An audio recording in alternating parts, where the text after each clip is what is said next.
네, 계속해서 2021년도 중국어 기출 풀이 전공 B 보겠습니다. 1번은 교과 교육학 부분 중에서 이제 외국어 교수법에 대한 부분이고요. 그중에 런우파가 오늘 출제가 됐습니다.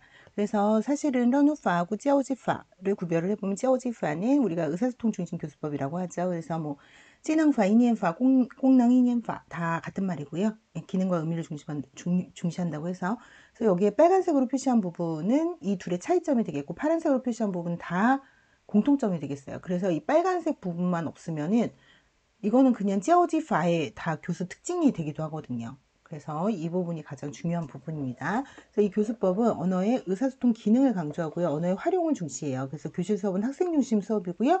학생이 완청, 련후 하는 것을 목표로 삼는다. 그래서 교사가 학생이 특정한 어떤 그런 환경 내에서 특정한 화제 하에서 어떤 특정한 의사소통의 임무를 완성하도록 한다. 그래서 이 부분 때문에 이게 러누싱자오시에파 혹은 러누파라는 것을 알 수 있고요. 나머지는 이런 그 과업 중심의 언어 교수법이나 의사소통 중심 언어 교수법에는 다 공통으로 해당하는 거예요. 그래서 어떤 이런 의사소통 능력을 길러주는 것을 목표로 하고요. 제2 언어의 근본적인 목적은 학생이 제2 언어의 의사소통 능력을 갖도록 하는 것이다. 그리고 기능과 의미를 그 주요 대강으로 한다. 그래서 형식적인 것을 그 어떤 가르쳐야 되는 내용으로 삼는 게 아니라 의미와 기능을. 그래서 학생들이 실질적인 어떤 필요에 의해서 의사소통 항목을 설정을 하고 진실되고 실용적인 언어 재료를 선택을 한다라는 거죠. 그래서 교과서적 언어가 아니라 정말 살아있는 생동감 있고 바로 써먹을 수 있는 그리고 학습자에게 나타난 언어 오류에 대해서는 이 이딩 더 롱런투 우리가 보통 이제 언어적인 오류는 피에노라는 거를 쓰고 그쵸? 실수라고 하는 것은 슈우를 쓴다 그랬는데 이 피에노라고 하는 것은 규칙적으로 나타나기 때문에 교사가 이제 규정해주지 않으면은 굳어져서 화석화가 일어나게 되는 거죠.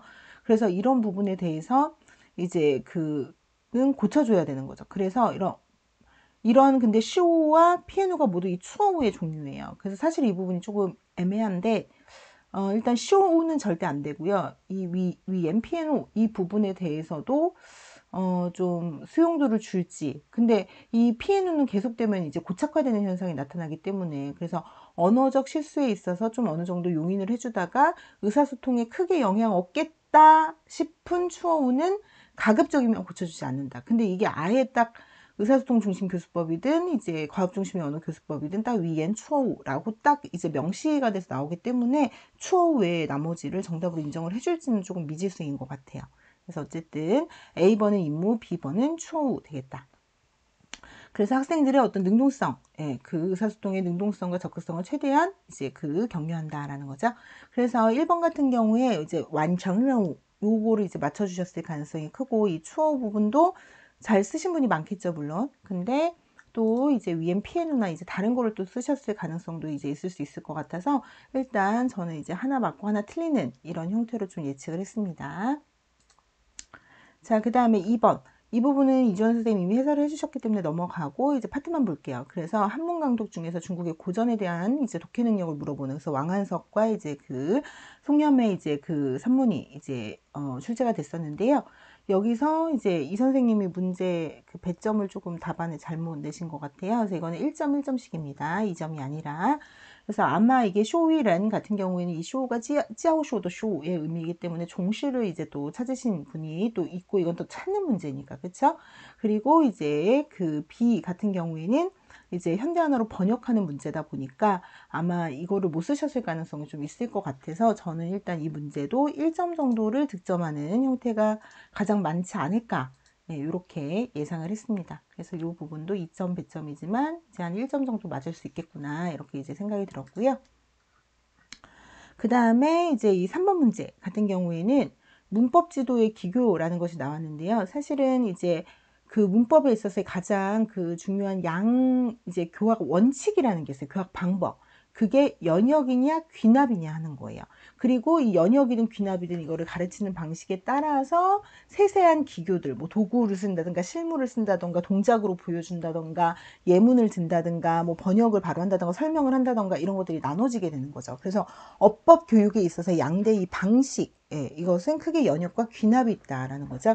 근데 이 연역을 썼는지 귀납을 썼는지를 이 문법점 이것도 사실은 따지고 보면 제가 이거 겸유사로 잘못 넣었네요. 겸유사가 아니라 얘는 동음사 되겠습니다.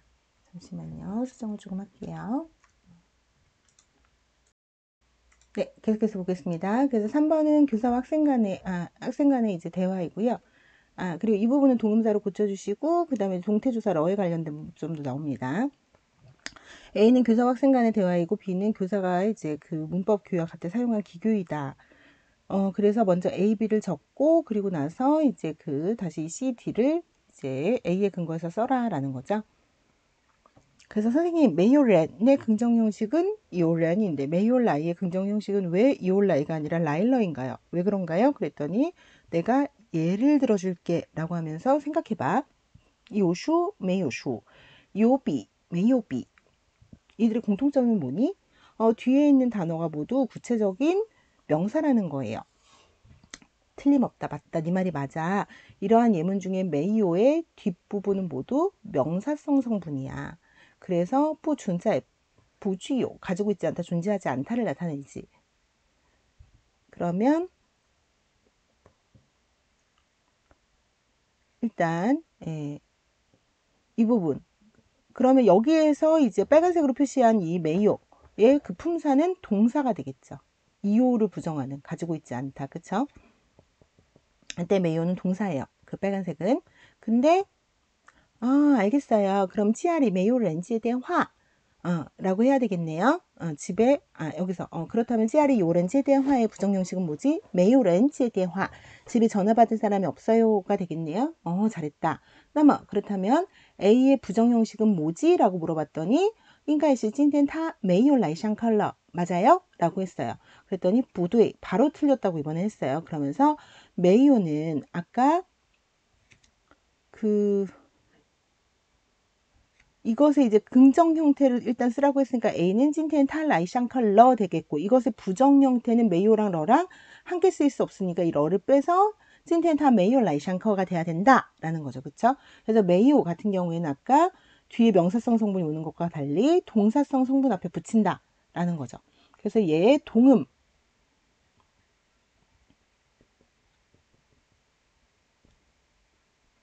그러니까 이게 메이 이가 있고 메이 얼이 있는데요. 메이일 때 메이요, 동사의 용법이고, 다음에 메이 얼일 때 부사 뭐뭐하지 않았다의 용법이 되는 거예요. 그래서 찐텐 타 메이라이 샹커 하면 오늘 오지 않았다 이렇게 되는 거죠. 그리고 여기서의 오류는 그래서 이 동사랑 형용사를 합쳐서 수로가 될 수 있는 품사를 수로성 품사라고 했잖아요. 그래서 이 경우에 동사성 수로성 성분 다 정답으로 인정이 될 거고요. 그래서 하이 메이 파샹 그래서 이때 메이와 러는 같이 쓸 수 없다. 그래서 이렇게 해야 되겠네요. 맞다. 이렇게 한 거죠. 그래서 일단 이 A, B 부분은 아마 다 잘 맞춰주셨을 거라고 생각이 들고요. 그 다음에 이제 이 B 부분을 생각을 해보면은 선생님이 일단 예문을 들고 학생들에게 계속 질문을 했죠. 이거의 긍정형식이 뭐야? 부정형식이 뭐야? 그리고 나서 이 규칙이 결국은 학생들이 귀납을 해낸 거죠. 그러면 선생님이 여기서 이제 사용을 한 그 문법 교학의 방식은 일종의 학생들이 스스로 이것을 질문을 통해서 그 규칙을 귀납할 수 있도록 하는 귀납이 키워드가 된다라는 거죠. 그래서 여기에 예문을 들고 하는 것이 여기 학생들에게 이제 예문을 주고 이제 그 발문을 통해서 학생들이 스스로 그 문법 규칙을 귀납하도록 했다라고 하는 꼬이나가 이제 키워드가 되겠고요. 근데 이 경우에는 이 문장이 맞나요? 라고 물어봤더니 이번에는 질문을 하거나 예문을 들거나 그런 방식을 사용하지 않고 부도에 바로 틀리다 라고 하면서 선생님의 규칙을 먼저 설명을 해줬어요. 그리고 나서 학생이 이것을 적용해서 고쳤어요. 이러면 연역의 방식이 된다라는 거죠. 그래서 선생님은 통과 이제 제가 혹시 통과 여기 있어서 이거 통과 하나 빼야겠네요. 예니的方式将제 위파规则 그래서 연역의 방식을 이용해서 이제 그 문법 규칙을 설명을 해줬다. 이제 이렇게 되겠네요. 그쵸? 그래서 학생들이 잘못된 문장과 정확한 문장의 문법적인 공통점과 차이점 이런 것들을 이제 이해할 수 있도록 구별할 수 있도록 도와주었다. 이렇게 되겠죠? 그래서 아마 이 두 개는 쓰셨을 텐데 여기서 귀납이나 연역에 이제 그 갈피를 못 잡으셨으면 이 부분 채우기가 되게 어려우셨을 거예요. 그래서 아마도 이 부분은 한 절반 정도 좀 점수를 이제 가져가지 않으셨을까 이렇게 좀 예측을 해봅니다. 그래서 이 부분 4점 만점에 여기는 이제 그 2점으로 일단 이렇게 매겼습니다. 네, 잠시만요. 이거 좀 수정 좀 하고 그리고 갈게요. 네, 이 부분에 통과 빼주시고 또 수정된 자료로 교체해서 단톡방에 다시 올려드리겠습니다. 자, 그 다음에 4번 같은 경우에는 다 문법에서만 나왔는데요. 동태조사 러의 문법점이 또 나왔고요. 리엔, 또 그리고 슈더 강조용법 1, 그 다음에 이중부정문하고 반문이 나왔어요. 얘네들의 공통점이 다 뭐예요? 강조를 나타낼 때 쓰인다라는 거죠. 리엔츠지도 그렇고 슈더지도 그렇고 이중부정도 그렇고 반문도 그렇고 다 강조할 때 쓰이는 거라는 거예요. 그래서 이런 거 예전에 논술 문제로 한번 나온 적 있죠. 강조용법을 나타내는. 그래서 아마 그 논술 문제를 거의 좀 활용을 해가지고 이제 그 문제를 냈다. 그래서 문법 문제는 다 예전에 한번 나왔던 건데 이거를 조금 이제 심화하거나 확장하는 형태로 나오는 가능성을 지금 계속 보여주고 있어요. 자, 그래서 또 보시면 일단 A, B는 이제 고치기만 하고 근거를 쓸 필요는 없어요. 그 다음에 B와 C는 중국어로 이제 해석, 번역을 하라, 작문을 해라라는 거죠. 그래서 지금 문법이 여러 개의 난이도로 구성이 되어 있는데 이제 찾기만 하는 거, 고치기만 하는 거, 그 다음에 찾고 고치기까지 해야 되는 거, 또 근거까지 써야 되는 거. 이게 난이도가 3단계로 좀 나누어져 있는 거죠. 자, 그 다음에 1번에 내일 직접 가을 소풍 장소에서 만나자라고 했어요. 그래서 이제 치우요 오다 장소 지허바. 그랬어요. 나는 거기 가본 적이 있는데 어떻게 찾아갈 수 있겠어? 라고 할 때 원메이 치고나 점문항자 따올렀나? 있는데 이거 예전에 나왔던 문법적이랑 완전히 똑같아요. 이거 같은 경우는 점문항자 따오너 이니까 워뿌능자오따 라는 뜻이잖아요. 그러면은 반문이잖아요. 반문. 그래서 반문 같은 경우에 긍정형 써서 부정형 써서 긍정이니까 여기서는 뿌능자오따의 의미인데 아직 안 일어났잖아요. 안 찾아갔잖아요. 이런 웨이란 똥주어일 때 이 러 쓸 수 없다. 그래서 이거 러를 삭제만 하고 근거는 쓰실 필요 없어요. 그래서 전문은 자 어따웠나 이렇게 고치셔야 되겠고 너 피아노 실력이 늘질 않는다 라고 해서 그 찐뽀보다야 그랬더니 내가 피아노 치는 걸 안 좋아하는 건 아닌데 이중부정이죠. 그래서 이제 그 리엔용 아리안과 포딩츠 해가지고서는 이제 그 마찬가지로 이제 그 묘시 컨딩네이스 긍정적인 뜻을 나타내는 거죠. 그래서 부슈不喜欢 이중부정이 돼야 된다라는 거죠. 이게 슈앙총 보딩쥐 되겠고요. 그래서 내가 좋아하지 않는 건 아니지만, 그래서 얼시 시제太忙了 너무 바쁘다 이렇게 되는 거죠. 그래서 일부러 이 얼시를 쓴 거예요. 그래서 부슈랑 좀 헷갈리게끔 여러분을 만든 거죠. 그래서 부슈 A 얼시 B 하면 A가 아니라 B다인데 그게 안 좋아하는 건 아니라는 거니까 부슈 뿌 쓰셔야 되겠죠. 이중부정. 그래서 너 승진한다고 들었어 라고 할 때 이 승진은 티성도 쓸 수 있죠. 그래서 팅션이 옆에 티성라 라고 했어요. 그랬더니 그럴 리가 보해봐. 이 소식을 누가 너한테 알려준 거야 라고 할 때 누가를 강조해주는 근데 이미 일어난 거니까 요거는 시더 1 써야 되겠죠. 그래서 요거는 조금 답이 여러 개를 제가 드렸는데 제가 시아오시 시쉐이까오스니이드야. 그래서 이거는 이중 목적어를 취하는 그 부분이 중요한 게 아니라 시더를 사용하는 게 중요해요. 이중 목적어 구문은 이 강조문이랑 상관이 없잖아요. 근데 문제에서 강조용법이라고 이제 명시를 하고 있기 때문에 시더 원을 사용을 하는 게 중요한데요. 이 소식 내가 알고 있는 띵주이니까 얘를 주어앞으로 빼서 这个消息是谁告诉你的 이렇게만 하셔도 되고 아니면 这个消息 앞에서 팅슈어 있으니까 니 팅쉐 슈어다 가우스가 아니라 니 팅쉐 슈어다 이렇게 사이를 벌리고 들어가도 되고요. 아니면 谁告诉你的这个消息 그래서 이这个消息 목적어 부분을 뒤로 넣어가지고서는 谁告诉你的这个消息 근데 이건 좀 구어적 표현이어서 앞에 두 개 쓰시는 게 가장 좋겠습니다. 그래서 시더 강조 용법이고요.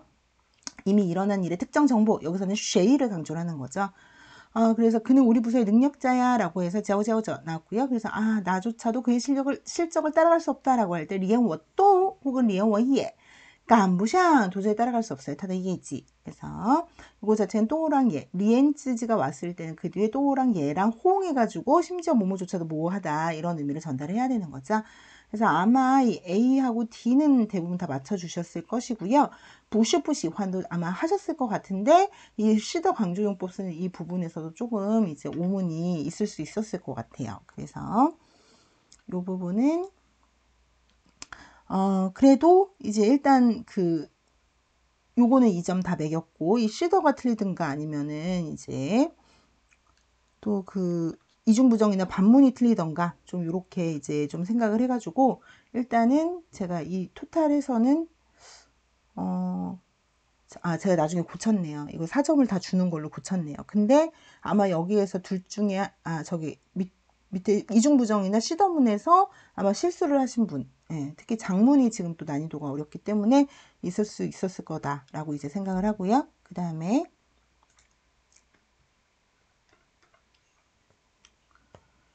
B의 5번 볼게요.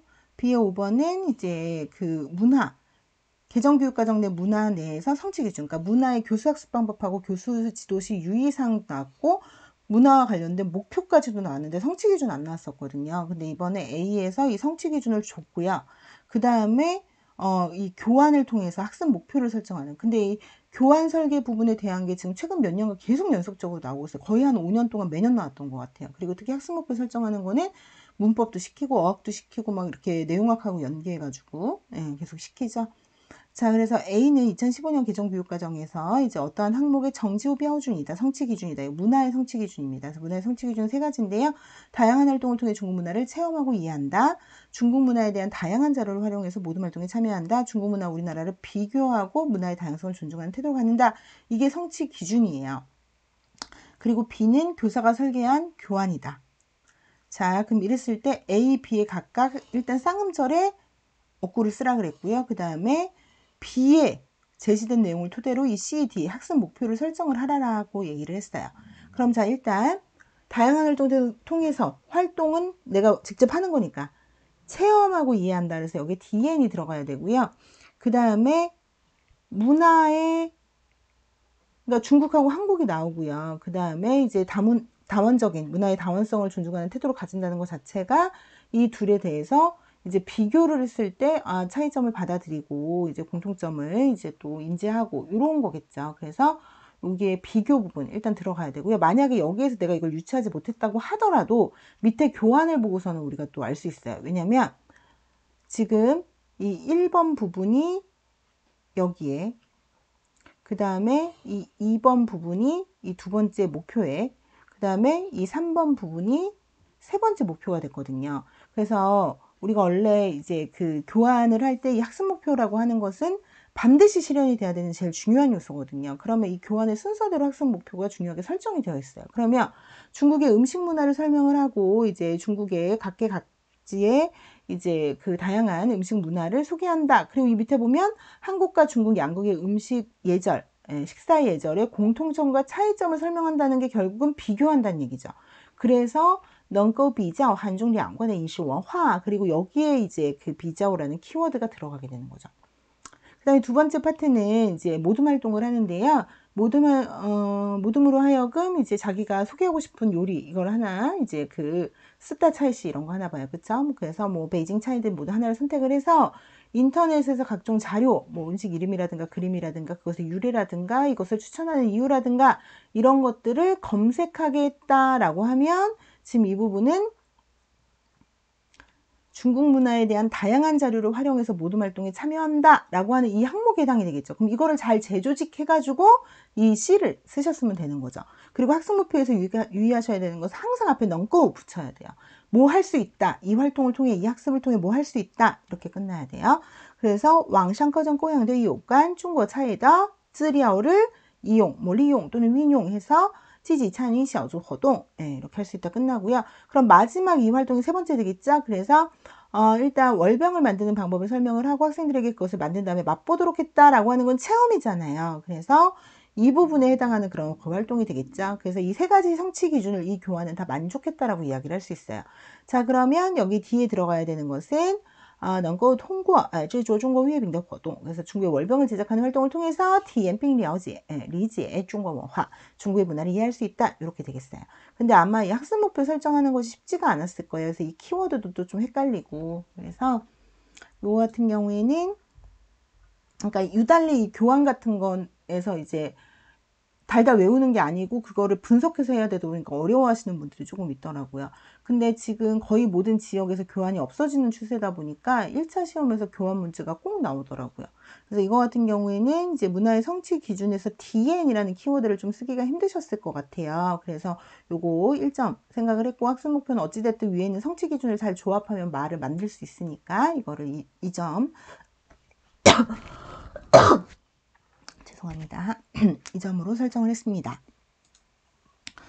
자, 그 다음에 잠시만요. 방금 단톡방에 리플 달아주신 거를 이제 봤는데 이 C하고 D 부분의 학습 목표를 이렇게 자세하게 안 적으시고 대략적으로 인터넷에서 정보를 처리를 하는 거니까 뭐 이제 디가오 그 신시 추리 능력, 뭐 추리 신시다 능력이라고 했다던가, 아니면 밑에도 중국의 음식 문화를 체험을 하는 거니까 이제 뭐 디에허 리제 중국 인식 원화 뭐 이렇게 했다던가 하면 정답으로 인정될 수 있지 않느냐라는 질문이 있어가지고요. 그거는 가능할 것 같아요. 그래서 사실은 성취 기준은 조금 더 추상적이고, 예를 들면 여기 있는 성취 기준처럼 추상적이고 학습 목표는 이날 하는 그런 그 활동이 실현될 수 있는 것이 나오면 더 좋기는 한데요. 그래도 이제 어느 정도 중국 음식 문화에 대한 체험하고 그 다음에 이런 정보 찾고 조사하고 이런 것들에 대한 내용이 반영이 됐다고 하면 그거는 점수를 인정을 해줄 것 같습니다. 자, 그래서 또 이제 6번 부분 보시면은요, 우리가 작년에도 또 이거 입성 관련된 문제랑 또 이제 현대 고금 성조의 변화 나와가지고 되게 골치가 아팠는데, 이게 한 번 나오고 안 나올 줄 알았는데 올해 또 나왔어요. 그래서 이번에는 아예 고대 성조에서 오늘날 성조 보통화로 넘어오는 과정 세계 자체를 다 서술하도록 나왔거든요. 그러니까 이게 지금 너무 사실은 어렵게 나온 건데, 이게 지금 고대 성조가 현대 한어로 넘어올 때 세 가지 이제 변화 규칙이거든요. 그래서 원래 고대 한어에서는 평성 하나밖에 없고 상, 거, 입이 모두 다 측성이죠.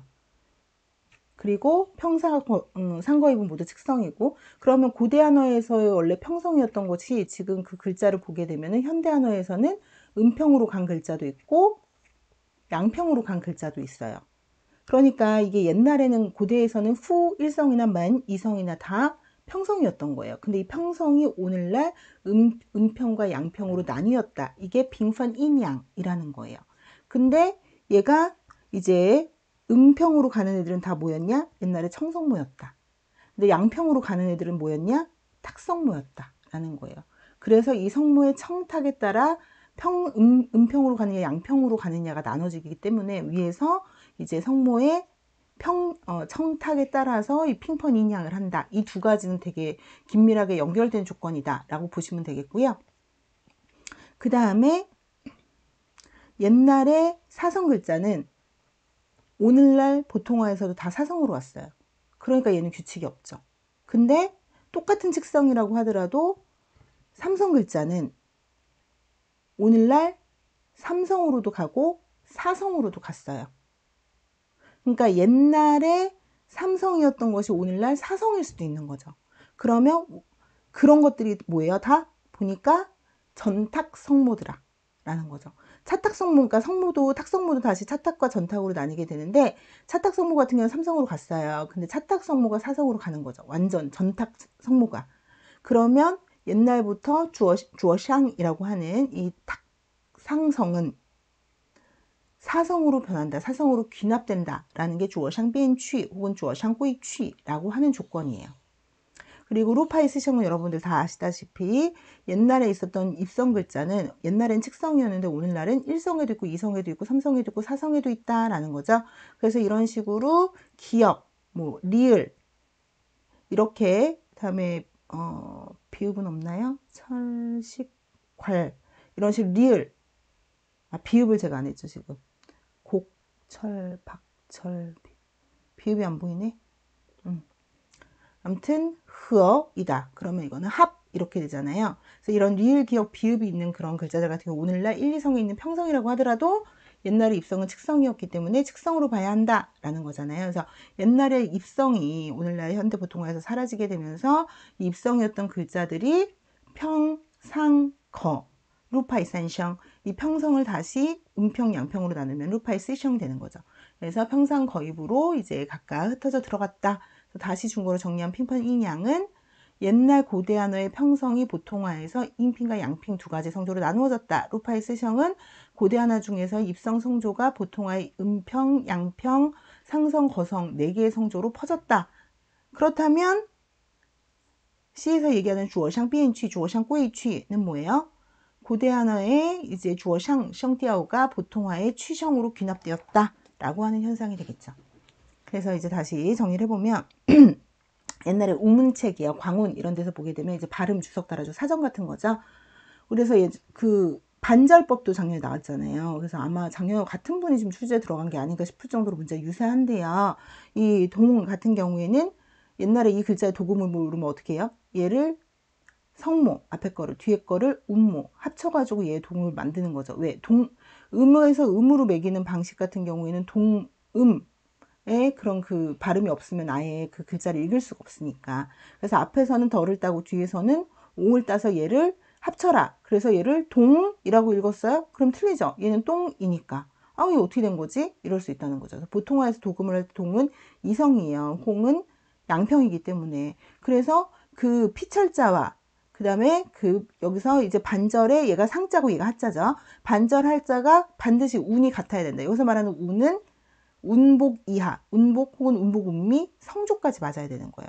이러한 반절의 원리에 부합하지 않는다. 이게 고대한어 보통화의 성조 간의 차이로 인해서 발생된 것이다 라고 서론을 깔고, 그래서 이 광운에서 반영하고 있는 중국 고대의 그 중국어의 시기에 동은 청성모였다는 거예요. 평성자였다는 거예요. 그리고 홍은 탁성모의 평성자였다는 거예요. 근데 이 두 글자가 오늘날은 모두 다 평성으로 귀납이 되면서 그리고 그때는 이 모든 게 평성이면서 아직까지 음평, 양평이 나눠지지 않았던 시기라는 거죠.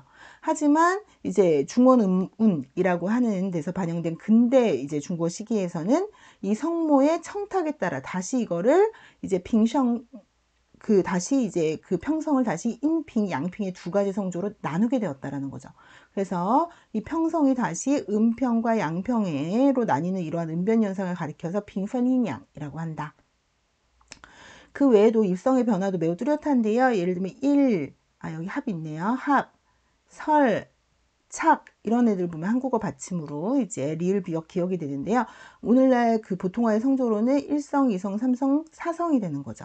근데 앞에 있는 두 개의 1, 2성 오늘날 보통화는 평성인데 입성 글자이기 때문에 다 측성으로 따져야 된다는 거예요. 이런 고대 하나의 입성자는 현대에 와서 여러 개의 방언에서 여전히 입성으로 쓰인다. 그래서 보통화에서 이러한 그런 그 입성을 평성, 상성, 거성으로 이제 변화시키는. 그래서 입성의 그 인변 현상을 가리켜 루파이 산성 혹은 루파이 시성, 루비의 산성이라고 한다. 그래서 삼성 이렇게 보면 삼성, 각각 보면 사성 이렇게 된다.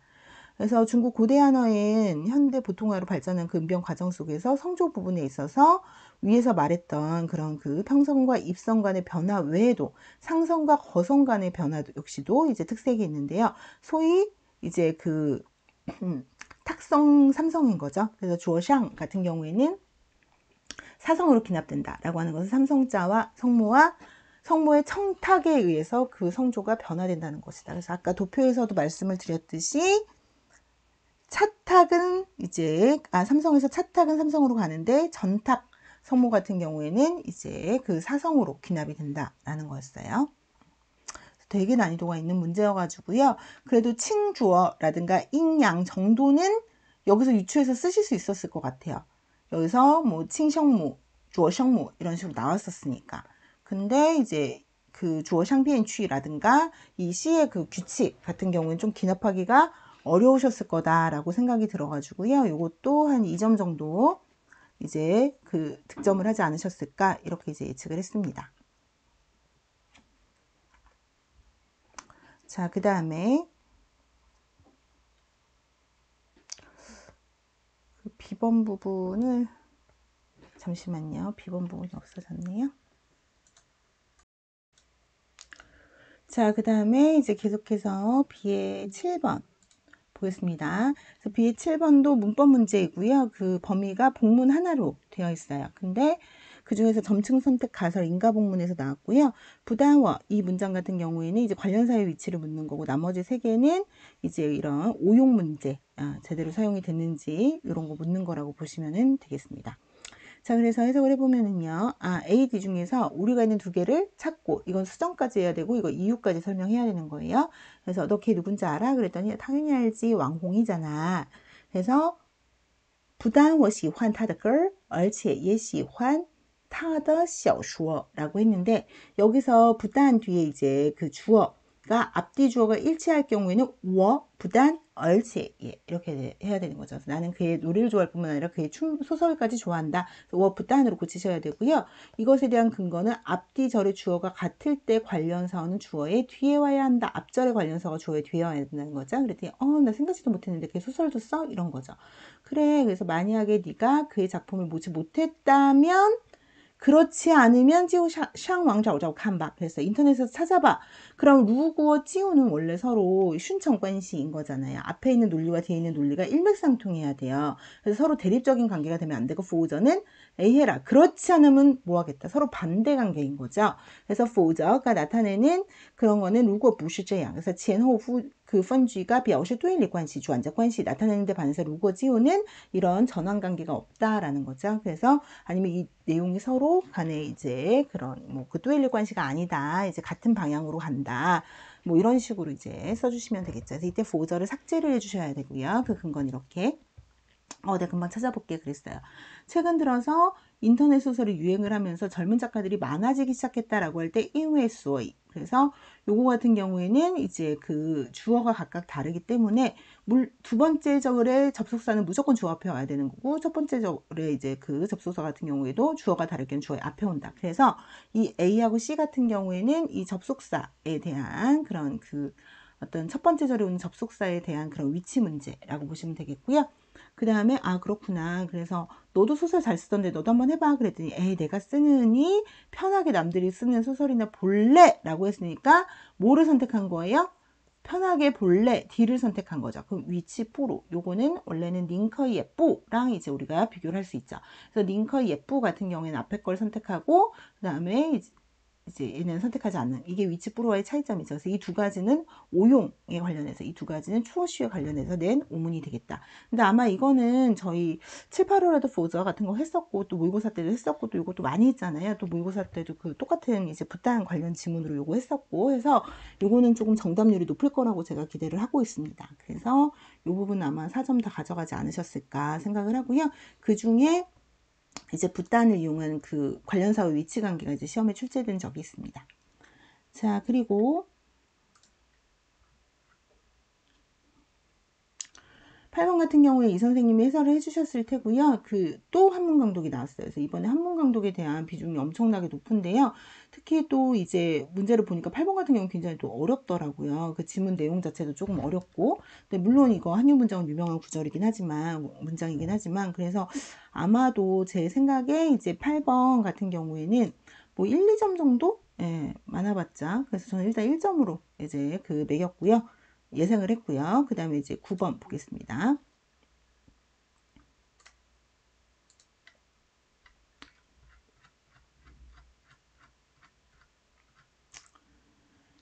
자, 9번은 중국 어학개론인데요. 그 반의의장에 관한 개념 문제였어요. 그래서 예전에 시험에 이미 그러니까 이미 그 반의의장이라고 하는 것 같은 위입한 조에 있어야 된다. 다이사는 여러 개의 반의의장을 가질 수 있다. 이런 거는 나왔었는데 그때 안 나왔던 4대 9는 안 된다. 그러니까 단어면 단어랑 따페가 되고 구면 그 단어의 반대말로 구는 안 된다라고 하는 부분이 아직 안 나왔다고 그때 말씀을 드렸는데 이번에 이제 이게 나온 거죠. 근데 얘는 사실은 밑에 보기를 고르는데 대세에 지장은 없었고요. 근데 이제 이중 지우통이라고 해가지고 이 반의사 같은 경우에도 서로 대립되는 관계이긴 하지만 어느 정도 조건을 맞추어야지 그 반의 관계를 성립할 수 있다라는 이야기예요. 그래서 다음 중에서 예시 중에서 반의사를 구성할 수 없는 조합할 수 없는 카드 2장을 고르고 그 근거를 여기에 이제 근거에서 쓰라 그랬어요. 자, 그러면 형용사 메이의 반의사가 뭐야? 그랬더니 뿌메이 아니야? 안 돼. 뿌메이는 단어가 아니라 뿌와 메이가 합쳐서 이루어진 구이기 때문이야. 그랬더니 메이 반대말이 그럼 난칸인가? 그랬더니 비슷하긴 한데 여전히 달라. 틀려. 왜 그렇지? 어떤 상반적인 의미를 가진 단어라고 하더라도 그것이 모두 반의사인 것은 아니야.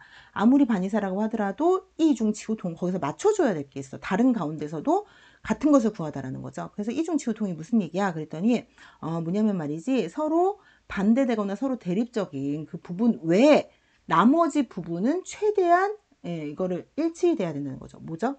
품사가 서로 같아야 된다던가 어체 색채가 같아야 된다던가 음절수가 같아야 된다던가 예를 들면 메이는 단음절에다가 어체 색채 같은 경우에도 또 약간 좀 서면어적인 색채를 가지고 있죠.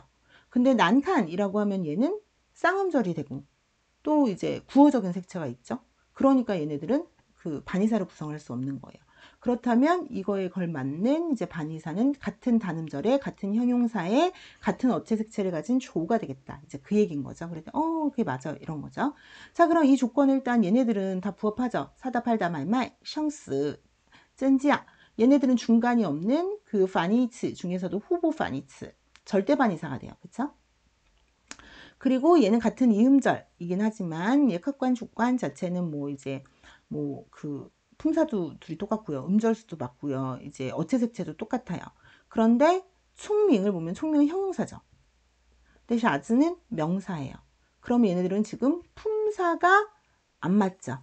지싱이 지금 서로 그 부이致하기 때문에 서로 반의사를 구성할 수 없어요. 그래서 聪明是形容词，傻子是名词. 그래서 他们因词性不同而不能构成反义词. 이렇게 되는 거예요. 그 다음에 라오보. 그래서 이 총명의 이제 반의사는 윗반 돼야 되겠고요. 샤즈의 이제 또 반의사는 티엔차이. 이런 식으로 돼야지 이게 짝이 맞다라는 거죠. 자, 그 다음에 이제 라오포랑 짱푸가 왜, 이거 부인이고 남편인데 왜 서로 반의관계 성립을 안 하느냐? 라오포는 어체색채상 보통 우리가 구어에서 사용을 하고요. 그 다음에 짱푸는 좀 정식적인 자리에 쓸 수 있죠. 서면어적 색채를 가지고 있다라고 이야기할 수 있어요. 그래서 라오보다 요 거위色彩 치즈는 아이고 수정해야 되겠네요. 짱푸는 따요 슈면이色彩 하고 있기 때문에 이들은 어체 색채가 달라서 이제 이런 그 반의사를 구성할 수 없다. 이렇게 하시거나 근데 우리가 또 라오퍼 같은 경우는 좀 익숙하잖아요. 그래서 옛날에 그 치즈를 라오포로 이제 찾아서 고치는 그 호칭 관련 어용 문제가 처음에 나온 적이 있거든요. 그래서 이거는 단어의 어떤 용법, 호칭상의 그런 어용의 용법이 달라서 생기게 되는 그런 오류도 볼 수 있거든요. 라오포의 반대말은 라오꽁, 짱포의 반대말은 치즈. 근데 이 라오퐁, 라오꼬는 서로가 서로를 부르는 대면 호칭이죠. 그거를 뭐라고 얘기해요? 미엔청이라고 할 수 있어요. 그리고 치즈는 베이청. 뒤에서 부르는 소개할 때 내 부인입니다 라고 할 땐 치즈라고 하지만 대면 얼굴 보고 치즈야 이렇게 못하는 거죠. 라퍼 이렇게 해야 되는 거죠. 이런 걸 베이청이라고 해요. 그래서 이러한 용법의 차이로 인해서 반의사를 성립할 수 없다. 또 될 수 있다. 그런데 이제 여기 지문에 제시됐던 것들은 이제 품사와 어체색채, 음절수였기 때문에 가급적이면은 이 앞에 게 더 안전한 답이 될 수 있겠다라는 거죠. 자, 이 부분은 제가 수정을 해서 수정한 자료를 다시 올려드릴게요. 잠시만요. 네, 그래서 이 문제는 아마 고르는 거, 틀린 거 두 개를 고르는 거는 다 고르셨을 것 같아요. 그래서 그 부분에 대한 이제 이점은 확실히 맞으셨을 것 같은데 이것의 근거를 쓰는 부분에 있어서 조금 이제 그 근거가 미진하거나 안 맞을 수 있어서 일단 기본적으로 2점으로 설정을 했습니다. 자, 그리고 어휘 문제가 한 번 더 나오죠. 그래서 어휘 부분을 보시면 근데 이번에는 뭐 신조어나 이런 게 아니라 우리가 많이 쓰는 이제 수거 부분에서 계속 출제가 됐었고 그게 또 친숙한 거다 보니까 이거는 그렇게까지 어렵지는 않은 것 같아요. 자, 그래서 성어 부분에서 2차어 보통의 함이 쓰는 게 나왔고 그 다음에 얘는 8글자지만 성어로 쓰죠. 그래서 호랑이 굴에 들어가지 않고 어찌 호랑이를 얻을 수 있는가 라고 했을 때 정보가 있는 그런 성어였고요. 그 다음에 관용어 중에서 쇼토지는 일종의 완국어죠. 그리고 펑민치 이런 것들. 자, 그래서 다음 대화를 읽고 A, B의 뜻은 적는 거고요. C와 D는 쌍음절의 단어를 적는 거예요. 그래서 너 일한 지 그렇게 오래됐는데 저금한 것도 많지? 그랬더니 치자오 탕헤이라고 하면 아침에 일찍 일어나가지고서는 이제 어두운 것을 탐한다고 해서 아침 일찍 밤 늦게까지 막 이렇게 열심히 일을 했는데 뿌지다오 치엔도 파오 나취야 돈이 다 어디 갔는지 모르겠어 라고 할 때 앞에서 돈이 다 없어졌다 라고 했으니까 장창 쇼토진이라고 하면 얘는 쪼들린다 라는 뜻이 되겠죠. 그래서 쇼토진 같은 경우에는 저희는 관용어에서도 했었고 완국어에서도 했었죠. 그래서 이 쇼토진의 뜻은 보통 이렇게 넉넉하지 않다, 풍족하지 않다 이렇게 돼야 되겠죠. 그래서 생활不富裕, 뭐缺钱 아니면 不宽裕, 뭐情况不太好 아니면은 拮据뭐 이런 것들. 근데 지용 가난하다 요거랑 좀 쪼들리다는 우리도 느낌이 좀 다른 것 같아요. 뭐 지용강당 가난뱅이 뭐 메유치엔 이건 돈이 아예 없다는 건 아니니까 뭐 그 약간 경제 사정이 좋지 않아서 치엔 부거용 뭐 이런 식으로 좀 뭔가 더 이제 뭐 쓰인다라고 하면 또 모르겠는데, 그래서 어쨌든 이거는 여러분들이 쓰신 답을 또 게시판에 올려주시면 원어민 선생님이랑 얘기해가지고 어디까지 조금 비문이 아니고 이제 받아들일 수 있는지, 의미가 부합하는지 알려드리도록 하겠습니다. 그리고 2차 부통, 그래서 그 밑에 보시면, 그래서 열심히 일하는 것도 중요하지만 투자를 해야지. 사람이 평상시에 투자하는 습관이 없니? 그랬더니 없어. 나는 경제에 대해서 2차 보통이 한 구멍도 뚫리지 않다, 통하지 않다. 그래서 일자 무식이다, 모른다. 이제 이렇게 되는 거죠. 그래서 2차 보통의 함의는 어떠한 일에 대해서 이해할도 부동 전혀 모른다. 이렇게 되는 거죠. 그래서 또이 모의方面 완전不了解. 그럼 그 완전不熟悉, 一无所知 이런 것들이 그 뜻이 되겠습니다. 아이, 그럼 안 되지. 그래서 지혜롭게 너의 재산을 이제 잘 운용을 해야지. 그래서 호랑이 굴에 들어가지 않고 어찌 호랑이를 얻을 수 있단 말이냐? 하이 리스크 하이 리턴. 그래서 네가 위험을 감수해야지 더 큰 성과를 얻을 수 있다. 라고 하는 거죠. 그래서 현재 은행 이자도 이렇게 낮은데 대출해가지고서는 이제 투자하라 그 얘기죠. 그랬더니 그럼 어떻게 투자하면 좋을까? 그랬더니 그거는 네가 시간을 잘 들여가지고 투자 방법을 이제 연구를 해야지. 이렇게 운을 시험하는 방식으로 맹목적으로 투자해서는 안 되지. 한번 이제 해보면 말지 운 좋으면 되고 아님 말고 해서 펑윈치 자체가 이제 펑펑윈치 써가지고 이렇게 그 복불복으로 운수에 기대가지고 로또 맞듯이 이렇게 할 수는 없다. 이제 이렇게 되는 거죠. 그래서 아마도 제 생각에 A하고 C는 다 쓰셨을 것 같아요. 근데 이제 B 부분이라든가 특히 D 펑윈치 하는 부분을 또 못 쓰셨던 분이 이제 있을 것 같아 가지고 이 부분은 이제 한 2점 그 정도 또 많은 3점까지 이렇게 좀 생각을 했습니다. 자, 그리고 이제 마지막 문제 전공 B의 11번 보시게 되면은요. 이주환 선생님께서 해설을 해주셨을 거예요. 근데 이게 또 그 좌익시기 문학하고 또 이제 경파 좌익시기의 그 좌익 문예 운동 혁명 문학하고 그 다음에 이제 그 경파 관련된 문학사 지식이 같이 나오기 때문에 저도 조금 잠시 언급을 하도록 하겠습니다. A에 가리키는 대상을 적으라고 했잖아요. 그리고 B에 들어갈 말을 이제 쓰라고 했고, 그 다음에 이제 D에 들어갈 작품명을 쓰라고 했고요. C와 서로 대립되는, 반대되는 이제 어구를 여기서 찾아라 라고 했어요. 그래서 심종문은 이제 좌익 시기의 대표적인 경파 문인이죠. 그래서 경파 문인들은 뭐예요? 지역적으로 봤을 때는 이제 그 베이징이나 그 티엔진 이쪽에 또 어떤 문화적으로 봤을 때는 이런 도시가 아닌 이런 그 산골이나 이런데 그리고 정치적인 이런 관점에서 봤을 때는 좀 거리를 두고 이러한 자유주의적인 그런 그 문예가들 이들을 이제 그 경파라고 하죠. 근데 이런 경파와 대립점에 있었던 게 그 30년대 주류 문학이었던 거예요. 그게 뭐예요? 좌익 문학이라는 거죠. 좌익 문학, 혁명 문학 뭐 이런 거예요. 그래서 30년대 주류 문학은 좌익 문학 혹은 이거 같은 경우에 혁명 문학이라고도 이제 이야기를 할 수 있겠네요. 가미원슈에.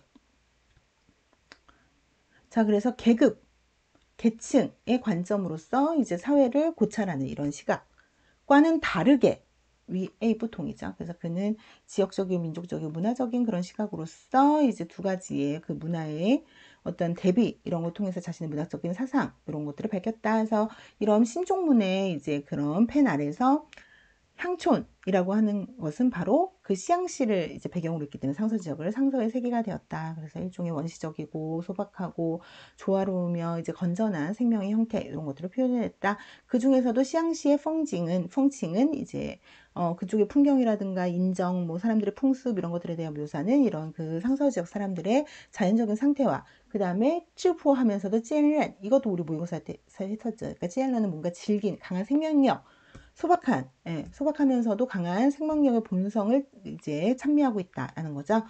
자, 그런데 그의 대표 작품인 요거는 시험에도 기출이 됐었죠. 비엔청 같은 경우에는 이제 그런 그 뱃사공 이제 노인과 그의 손녀인 그 추이추이가 이제 그 뱃사공으로 이제 연명을 하는 그런 소박한 삶을 살면서 그 지역에 해당 지역에 그 항구의 이제 두한종의 두 아들 그 아들과 사랑에 빠지게 되면서, 아들과 사랑에 빠지게 되면서, 일장 비극을 맞게 되는, 그런 이야기를 다루고 있다라는 거죠.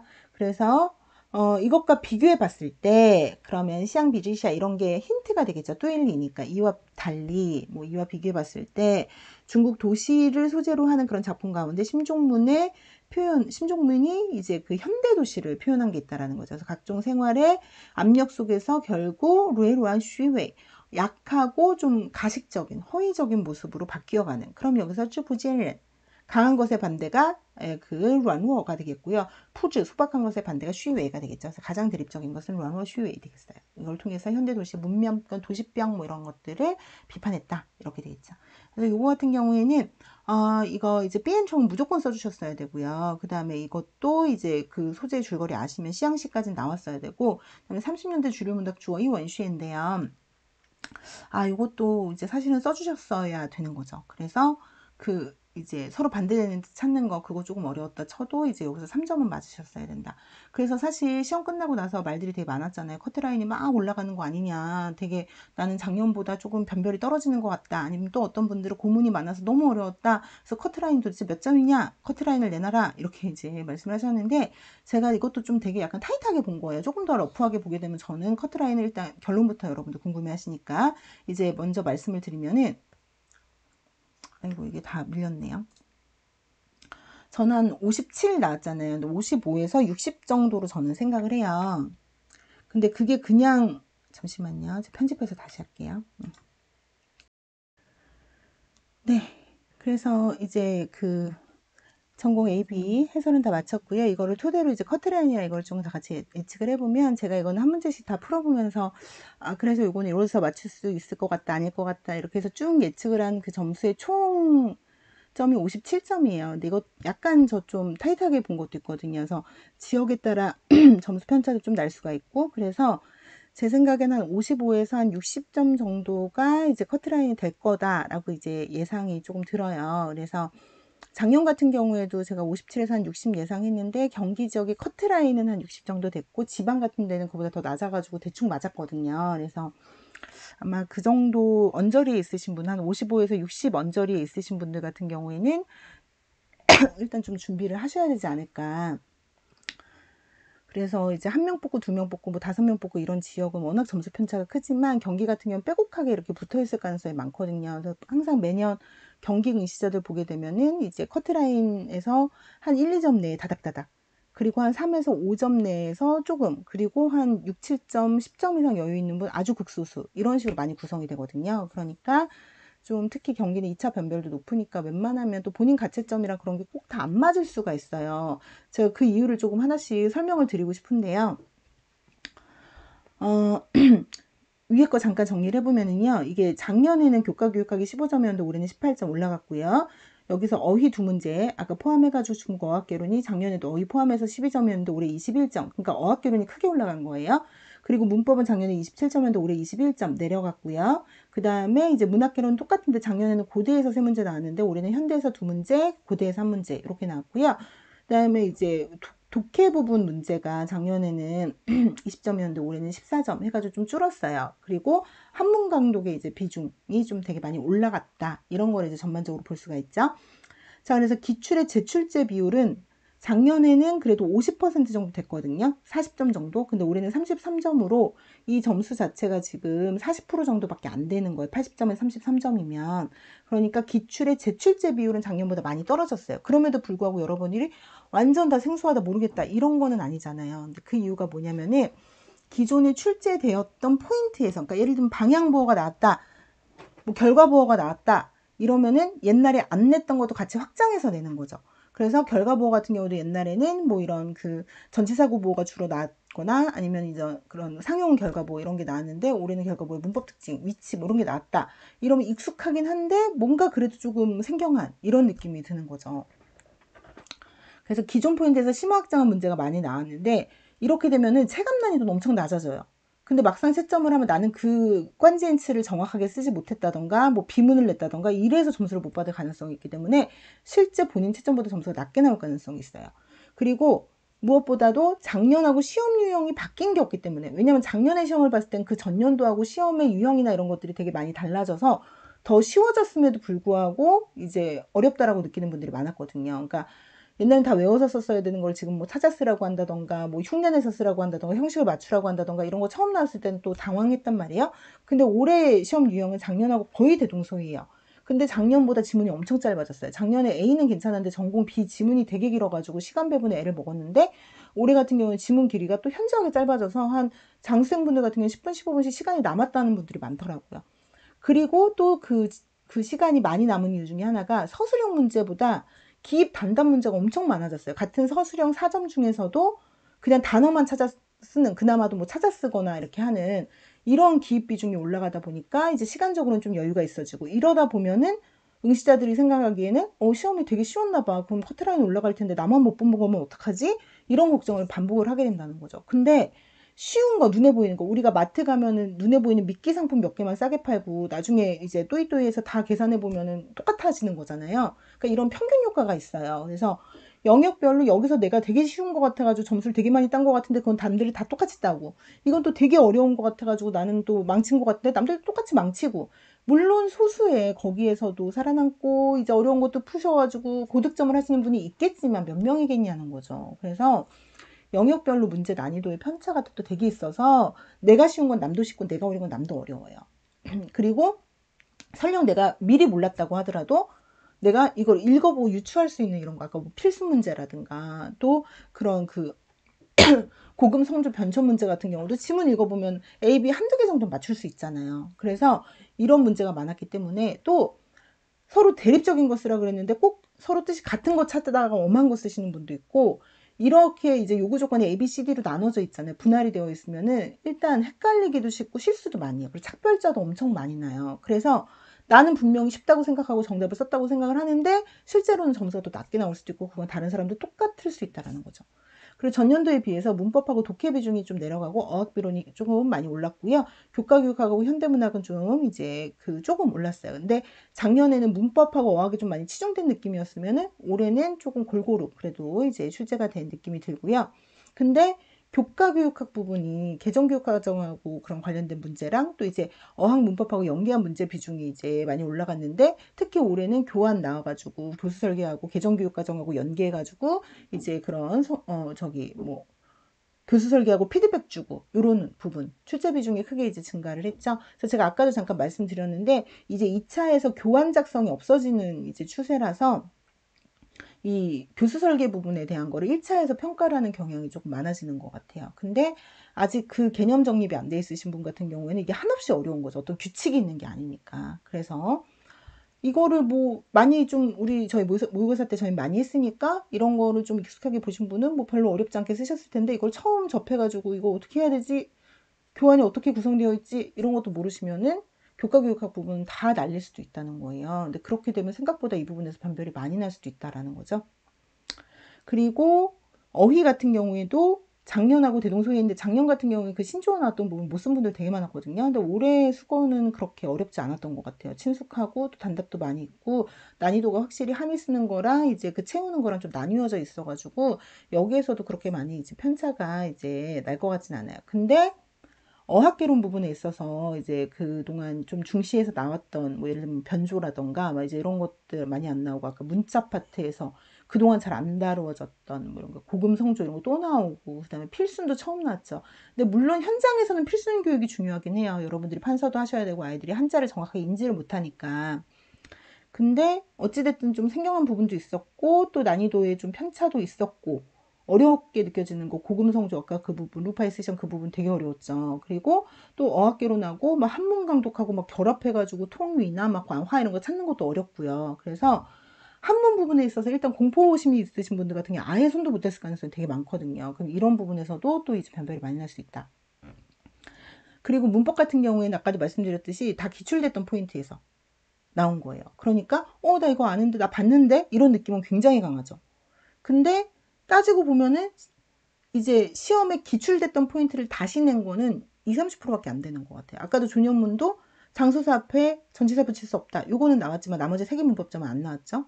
그러니까 이런 식으로 익숙한 그 문법점을 냈지만, 그러니까 그 익숙한 가우디엔이라고 하죠. 예를 들면 결과보어다라고 하는 가우디엔을 냈지만 거기에서 실제 여러분이 답을 쓰게 되는 문법점은 다 새롭게 추가된 거라는 거죠. 그러니까 우리는 물론 수업 시간 했지만 그래도 그거를 내가 답으로 막 이렇게 써보고 막 이렇게 기출이 확실하게 된 게 아니니까 예, 그랬던 거라는 거죠. 그러니까 또 마찬가지로 내가 느끼기에는 되게 쉽다. 왜냐면 아까도 말씀드렸지만 이거는 다 무조건 방향보 관련 오류야 라고 딱 생각을 해버리게 되면은 오류의 가능성이 현저히 줄어들잖아요. 근데 그게 아니면은 이것도 들려오는 것 같고 저것도 들리는 것 같고 생각을 많이 해야 되니까 시간도 길어지고 이제 정확도도 떨어지고 그래서 훨씬 쉽게 느끼지만 내가 그거에 대해서 정확하게 대비를 안 했으면은 나는 맞는 근거 비슷한 얘기라고 생각하고 썼지만 답이 안 될 가능성이 있다라는 거예요. 그리고 작년에 현대문학개론은 출제가 안 됐는데 올해는 이제 현대문학개론하고 이제 현대문학 강독하고 같이 합쳐가지고 출제 비중이 좀 올라갔죠. 그래서 이에 비해서 상대적으로 고대문학의 출제 비중은 좀 줄어들었고 근데 예전에 고대문학이나 현대문학은 중요한 부분이 계속 기출제 떴던 게 순환되는 경향이 많았는데 올해 같은 경우에는 나왔던 거긴 나왔던 건데 이거를 작품하고 같이 연계해서 하다 보니까 좀 어렵게 느끼신 분이 많은 것 같아서 이 부분도 좀 변별이 많이 날 수 있었을 것 같아요. 그래서 좀 오래 공부하시거나 아니면 문학 부분에 좀 취미가 있으셔서 작품 두루두루 많이 보신 분들 같은 경우는 유리했을 거고 조금 약간 이렇게 문학 같은 경우 많이 안 나오니까 뭐 작년에도 뭐 6점 이 정도 나왔잖아요. 그러니까 아예 그냥 포기하고 다른 거에 더 투자할래 하셨던 분들 같은 경우에는 정말 좀 많이 어려우셨을 거다라는 좀 생각이 들고요.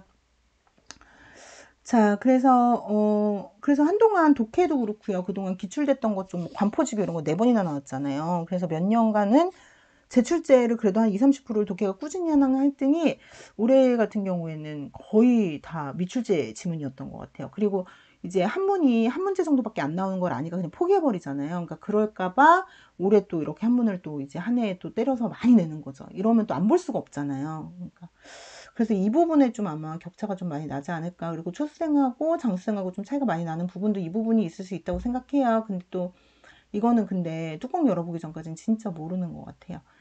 자, 그리고 작년에 전공에서 이제 부분 점수가 전혀 없었고 응시자들의 가채점 결과랑 실제 점수 차이가 10점 이상 나는 분도 전 많이 봤거든요. 그러니까 나는 이렇게 쓴 게 정답이라고 생각을 해서 점수를 매겼는데 실제는 그렇게 안 본 거예요. 채점하는 분은. 그래서 나는 뭐 4점을 다 줬는데 3점만 받았다던가. 근데 그런 식으로 대여섯 문제 되면 5점, 6점 금방 차이가 나니까 좀 또 본인 점수하고 차이가 격차가 날 가능성이 많이 크다. 근데 작년의 경우를 보게 되면 엄청 칼퇴를 했거든요. 그래서 아마 나는 대충 이렇게 쓰면 또 똑같은 거 아니야? 이랬는데 점수를 안 줬을 가능성이 되게 많은 거죠. 예. 그래서 제가 올해는 그 채점 게시판에 이제 다시면 원어민 선생님한테 문의해가지고 이거 좀 비문인가 아닌가 뜻이 완전히 부합하는가 안 하는가 이런 걸 좀 확인을 해드린다라는 거고요.